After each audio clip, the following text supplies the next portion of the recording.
Hello friends, ఇవాల్టి మన special recipe egg chapati noodles. మీరు ఇంట్లో చపాతీస్ ప్రిపేర్ చేసుకున్నప్పుడు మిగిలిపోయిన చపాతీస్తో ఒక్కసారి ఈ విధంగా ట్రై చేయండి. చాలా టేస్టీగా ఉంటుంది. దీన్ని ఎలా ప్రిపేర్ చేయాలో తెలుసుకుందాం. ఈ నూడిల్స్ని ప్రిపేర్ చేయడానికి నేను ఇక్కడ 2 చపాతీస్ని తీసుకుంటున్నాను. ముందుగా వీటిని మనం రోల్ చేసుకొని సన్నగా కట్ చేసుకోవాలి. మనం బయట తినే నూడిల్స్ మైదాతో ప్రిపేర్ చేస్తారు కదండీ! అది మన హెల్త్‌కి అంత మంచిది కాదు కాబట్టి, ఈ విధంగా ఒకసారి చపాతీతో ట్రై చేయండి. ఇప్పుడు ప్యాన్‌లో కొద్దిగా ఆయిల్ వేసుకొని, అది కొంచెం హీట్ అయిన తర్వాత, ముందుగా తరిగి పెట్టుకున్నటువంటి ఉల్లిపాయ, పచ్చిమిర్చి ముక్కల్ని వేసుకోవాలి. ఆ తర్వాత క్యారెట్ ముక్కల్ని, క్యాప్సికమ్ ముక్కల్ని, ఇంకా క్యాబేజ్ తురుమును కూడా వేసుకోవాలి. ఇప్పుడు రుచికి సరిపడా సాల్ట్ వేసుకొని మనం వీటిని బాగా కుక్ చేసుకోవాలి.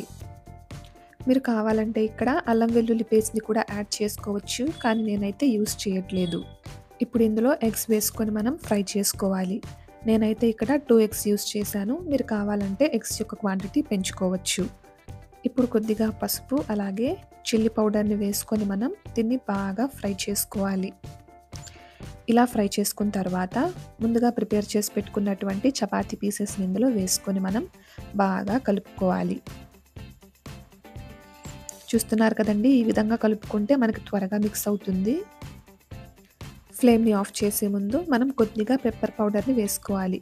చూసారు కదండి, మన ఎగ్ చపాతీ నూడిల్స్ రెడీ అయిపోయింది. ఇది చాలా టేస్టీగా ఉంటుంది. లాస్ట్లో కొద్దిగా ఆనియన్ ముక్కల్ని వేసుకొని నిమ్మరసాన్ని మనం పిండుకోవాలి.